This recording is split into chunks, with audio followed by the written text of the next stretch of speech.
ఇదిగో ఈ వేణుంబాక ఫౌండేషన్ జాతకం నా దగ్గర ఉంది. ఎప్పుడు పెట్టాడు?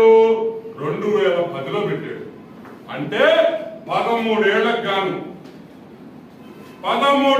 గాను వేణుంబాక ఫౌండేషన్ చేసిన సేవా కార్యక్రమాలు మీకు తెలుసా? దాంట్లో ఎవరెవరు ఉన్నారు? వేణుంబాక విజయసాయి రెడ్డి, సుజాతమ్మ, నేహారెడ్డి, సునందారెడ్డి, వేణుంబాక అంతా వేణుంబాక వాళ్ళే. ఎంత ఖర్చు పెట్టాడు తెలుసా? ఆశ్చర్యపోతారు. నేను చెప్తున్నా మీకు, 0 0 0.